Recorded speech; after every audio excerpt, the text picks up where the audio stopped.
Hi, I'm Grant. And I'm Erin, and we're homebrewers. But when we want beer that actually tastes good, we go to craft breweries. There are thousands of great local breweries all over the United States that serve incredible beer. Our goal is to drink as much of it as possible and talk to some of these brewmasters and experts about the growing world of craft beer. We might even learn a thing or two about how to make our own homebrew better. Probably not, though.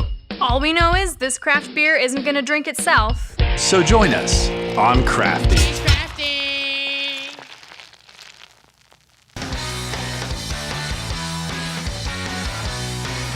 Welcome to Crafty. Today we're in Los Angeles County. Home to over 10 million people, Los Angeles is the most populated county in the country. But despite its large size, massive entertainment industry, and numerous tourist destinations, the craft beer scene in LA has long taken a back seat to its neighboring city, San Diego. But this trend is on the upset lately as a large number of craft breweries have begun to open in Los Angeles, as well as many LA breweries taking home awards from the Great American Beer Festival and World Beer Cup. With over 40 craft breweries in the county, Los Angeles still has room for growth. But none would argue that LA has finally earned its way onto the map as a legitimate craft beer city. Couldn't have put it better myself, Erin. But you know what? All this talking about beer sure is making me thirsty. Me too. Let's go check out today's brewery. All right, let's do it.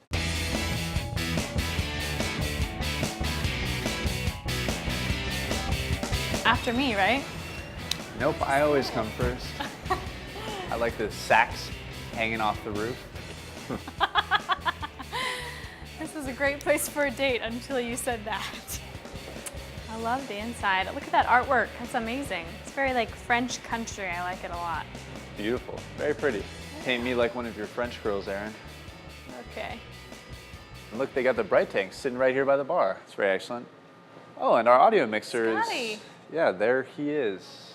Our audio mixer. Mixing? Moving on. Moving on.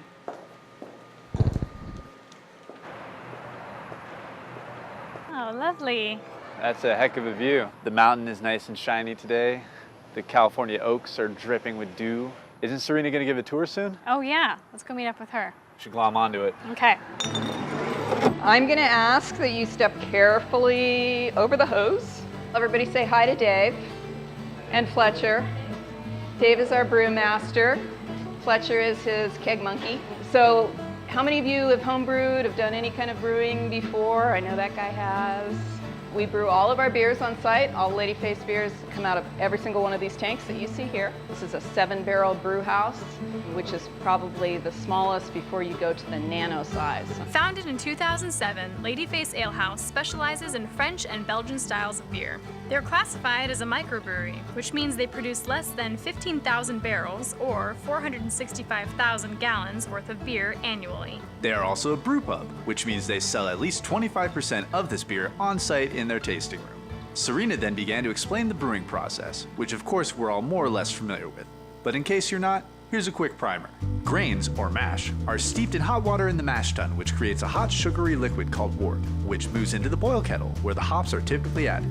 Afterwards, the wort is cooled and moved into a fermentation vessel, where the yeast is pitched. A week or so later, the yeast has converted the sugars into alcohol and carbon dioxide, resulting in finished beer.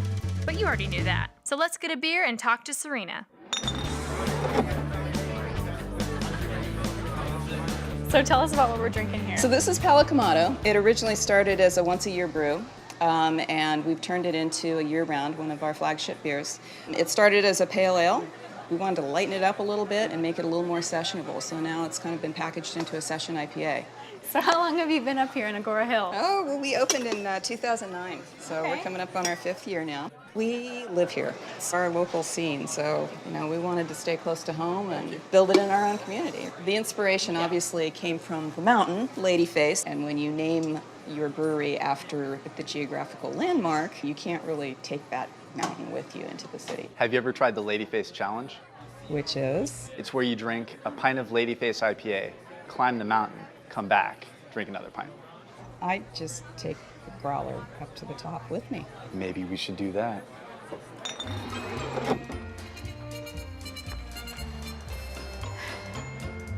Slow down.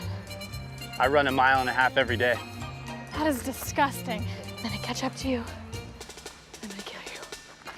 We're not entirely sure that this is legal, so don't do as we do. Always hike responsibly. Every city has its own style. What would you say defines LA's style?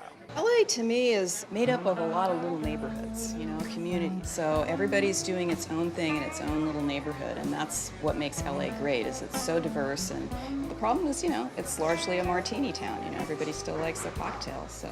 Grant likes the cocktails. I'm more of an Appletini girl, but yes. Yes, I can see that. LA's a huge, huge city. What's it been like watching the craft beer scene go from nothing to what it is today? It's been fun. When we first got started, there weren't that many breweries, you know, it was craftsmen and they were just cranking out great stuff, but not a lot of it, you know. Because breweries were not a huge number at the time, and really had to educate everybody about what we were doing. I think they saw a brewery, they saw, you know, topless ladies dancing on tables like we're a brothel, and that was a little scary for some people. So once we educated them on what we were trying to do and just the history of, you know, the craft beer industry, they love it. We'll have more from Crafty when we come back. Stay tuned, or else.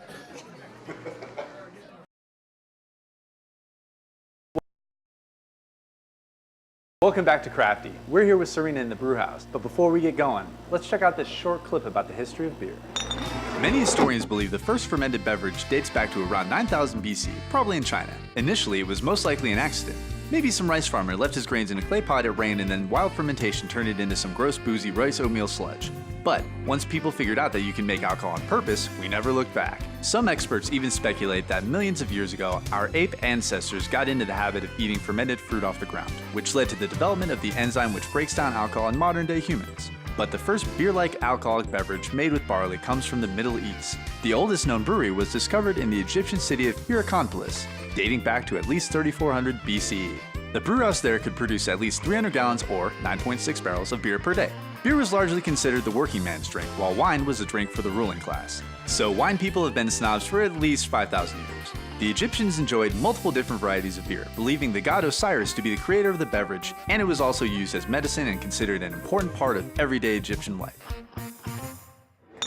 So Serena, what's the deal with the broom? The broom. Well, alewives back in the day when women were brewing the beer, they would take their brooms, hang it over their door stoop. It would symbolize that they were brewers, and they would collect the wild yeast in the air and use that broom to inoculate their beer. And we think that's where the witch phenomenon came from. Is that what that spooky bubbling I hear is?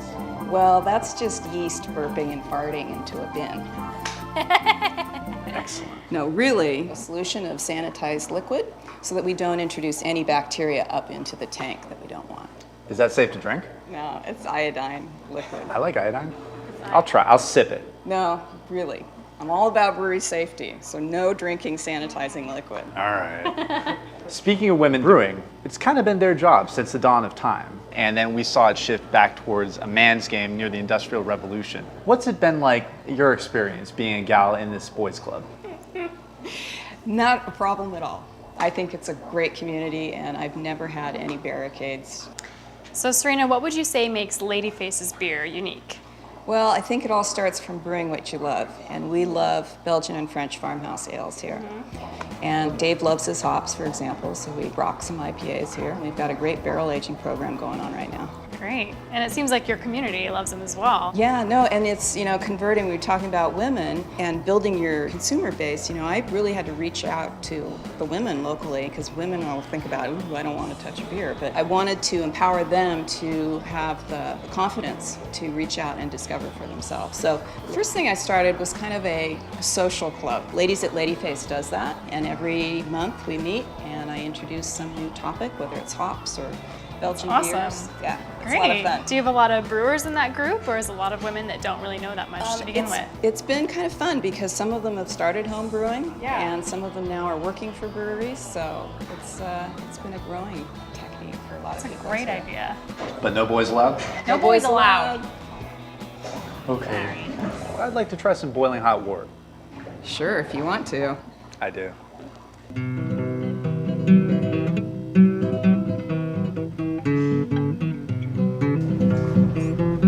So let's get Grant his hot wort, shall we?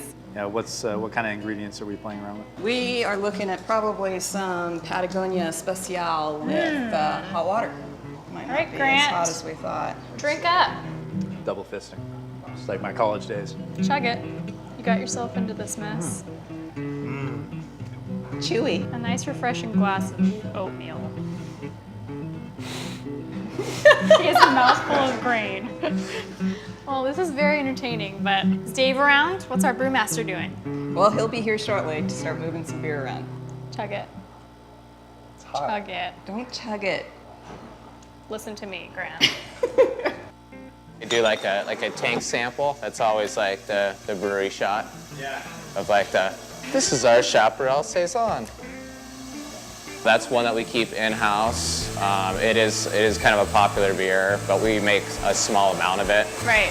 So we keep that in-house and it's gone pretty quick. I mean, it's a lot of effort and a lot of raw materials and concept that we put into the beer. So to kind of, make the beer, like have your child and then sell it off to slavery, or like, I'd rather keep it, said that. right? Right. Yeah. So you guys are big on local things, right? So If it's available and it's good quality, why not? it smells like pineapple-y. It smells awesome. It gets 65 pounds of locally sourced organic honey. We get our honey from Bennett's Honey Farm. It's in Fillmore, so normally it's on a weekend drive. The dog and I will get in the car and drive up, and he runs around the farm, and I get honey, and then we come back. So what are you guys doing today? Today is moving beer around. Basically, all the kegs come out of the atrium that's over there, and then as we bring kegs in, they fill up, then we'll make a nice little stack of them, and we'll take them to the warehouse for storage. I'm just the trained monkey around here, mix and stir and move things around. I guess someone's got to do all the work around here, right? That's you?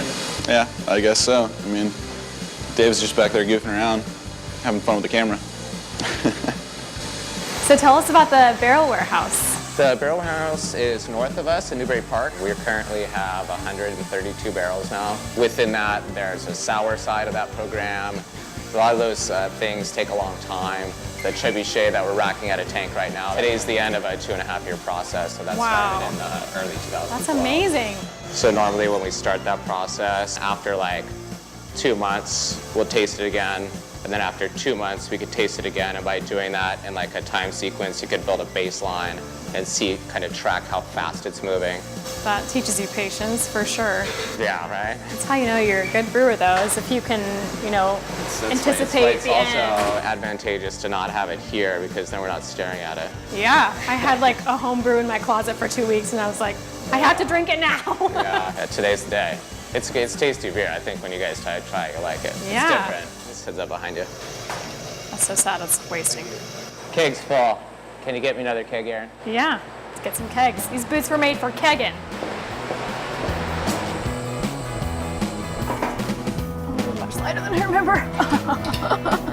Yeah, a lot of people, they have a hard time coming to grips with dumping fresh good beer, but every once in a while you gotta lose a little bit of beer. Obviously we try not to, but every drop's precious. Like a pint of beer is like, priceless. Got your keg, Dave. Now we're ready to switch this one over. You wanna do that one again? Muscle to work here. All right. Not all the way. So I love sours. I can't let any of this waste. Gotta get every last little drop from this runoff. Yeah. Alrighty, well, Dave has some stuff to finish up here, but we're gonna head to the pub and try some of these beers. So we'll see you in the tasting room. Yep. All right, let's go.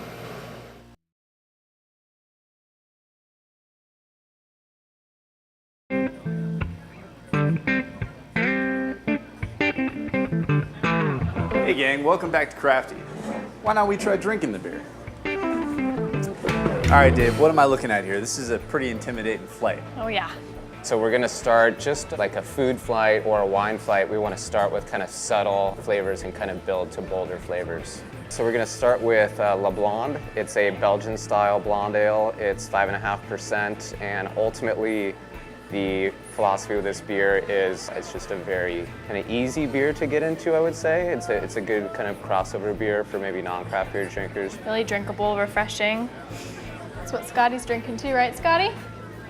I definitely agree about the whole gateway beer thing. This is an excellent way to get your friends started if they're stuck on a disgusting Pilsner or something with very little flavor.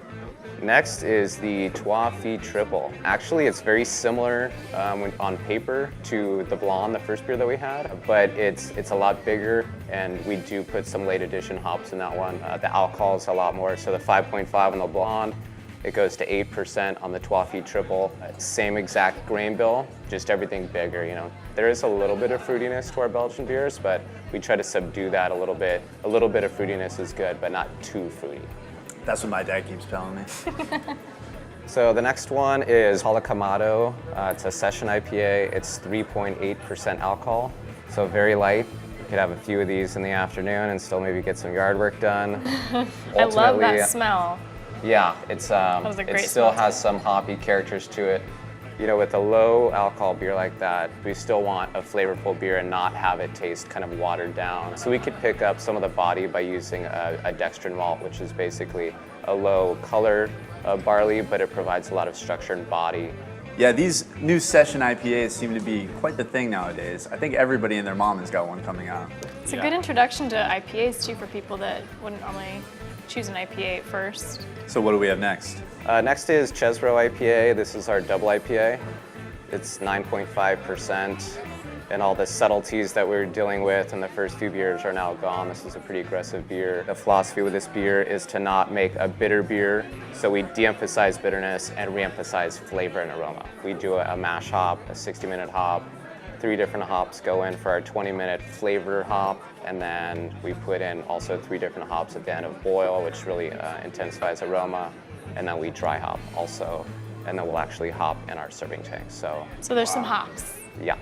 And with the IBU and the overhop products, IBUs are deceptive because, you know, you could have something that is high IBUs but doesn't really have a lot of like hop flavor or aroma. It just has the bitterness aspect of it. But you have to use that as kind of a general guideline. You can't use that as like the end-all be-all of what the beer is going to taste like. Well, Dave, so far all of these beers have been really delicious. Grant, I heard a story once about a person that changed a channel during the commercial break, and they died.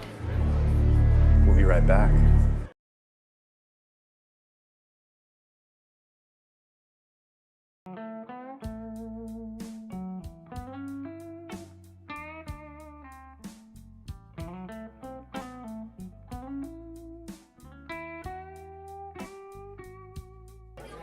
And we're back. What's next, Dave? Chaparral Saison, next on our flight list. This is our French farmhouse ale that we incorporate honey, and you can really pick up those honey notes in the overall flavor of the beer. Gosh, that's good enough to give me colony collapse disorder. What's that? It's a joke about beekeeping. So where did this recipe come from? A few years back, we had a few friends of mine that are not brewers were arguing that they were the best brewers, so we put the challenge to them. The Saison didn't win, but we liked it so much that we kind of modified it and cleaned it up to be kind of more of what I would like. And so the Palacamado and the Chaparral Saison all came out of that kind of like argument of who's the best brewer from people that are not brewers. Dave, Dock Street Brewing in Philadelphia recently made a beer with actual brains in it. Probably human. Any plans to make a beer with body parts in it? I'm prepared to offer you a lock of my hair for your next Saison. I was thinking about that, maybe like a Thor beer or something. Oh, you just got compared to Thor. It's not the first time. Wow. Yep. All right, let's move on to this little beauty right here. Been looking forward to the whole time. So next on our list is Trebuchet. This is a Belgian farmhouse beer that we sour. It starts off actually as Chaparral Saison, and then it spends 2 years, you said, right? Yeah, this one actually is just over 2 years in Sauvignon Blanc wine barrels with a lactobacillus and a couple of 100 pounds of fresh Sauv Blanc grapes. That is super tart. Very awesome. It's interesting to try it alongside the base beer because the honey finish is totally overwritten by the super, super tart finish. Yeah, and I think that people that are into that style and even people that aren't, it's pretty accessible because it has some wine qualities to it. And last but not least, what do we have here? So we saved a very interesting beer for the last tasting here. This is Onager. It starts off as our Crafty Triple, and then spends a year in Maker's Mark bourbon barrels. We add Belgian sour yeast, and we also add calamundins, which is a citrus hybrid fruit. Definitely taste that mandarin for sure. I love that. This is the deep end for sure. Yeah, it's fun, and I think it's an easy drinking beer. It's not like this big high alcohol cloying, beer. So I think it's approachable, and if you're willing to try new things, then why not? Yeah. Well, Dave, thank you so much for your time Yes, today. thank We've you. so enjoyed learning all about your beers. Pleasure as always, Dave. It's going to be a tough choice trying to narrow this field down. Obviously, we can't put them all in a growler. Cheers to that. Right? Yeah. All right. Calm down. Cheers. Appreciate it. Cheers, Cheers. Absolutely. All right, what's your pick? Well, they all have their merits, obviously. At this point, it's like picking your favorite piece of leftover pizza. They're all really awesome. It's a great way of putting it, Grant. If I had to pick the prettiest girl at the hot dog eating contest, I would say the Chesbro IPA. Really? Yes, Okay. I am a huge hophead, and this one is not cloyingly sweet as you would expect such a high alcohol beer. The hop finish is bright and floral and absolutely wonderful. It is an amazing beer, but I'm gonna say the Trebuchet, man. I mean, that's an amazing sour. Well, So gosh. looks like we're gonna have to get a third opinion here, don't you think? This is what we call a Belgian standoff. But the growler must be filled. Boys, how about TK? Yeah. Help us out. So what are we doing? Well, my pick is Trebuchet. Trebuchet. Yeah. That's really good. Grant's pick is Chesbro IPA. Chesbro, yeah. It's an IPA. So you chose like the two most different beers on the menu for me to choose from. Correct. So that's the problem. They're both really good for their style. But if you're really gonna put my feet to the fire and make me choose, I like the Trebuchet better. I love sours, so I think we're gonna go with that. Nice. Sorry, Grant. I know we go back a long way. You are dead to me. I'm sorry. All right, so Trebuchet it is, huh? Wait, who's directing right now?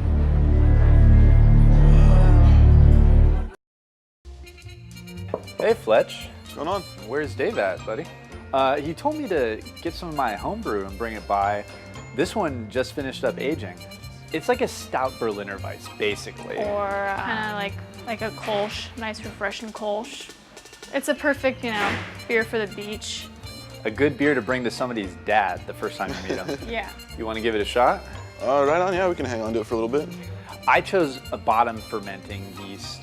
But also top. Yeah, Aaron went with top. Right, attack it from both sides at once. Yeah, I would say it's Nutty, got lots of hop fruity, flavor, but it's also got the clean finish Floral of chocolate. a barley wine. So let us know when you're prepared to buy the recipe. I will sell you the recipe at a high price, and I expect handsome dividends. I think Dave's gonna be very excited. We'll wait till Dave gets in, let him have some. We can all sit down and take some notes and see what we think, what we got here. We'll call you tomorrow. Very good. That went really well. Yeah, it went really well. That's it for this episode of Crafty. For more information about Ladyface Ale Company, please visit their website. And as always, remember, drink responsibly. And by that we mean, don't drink light beer. Hot damn!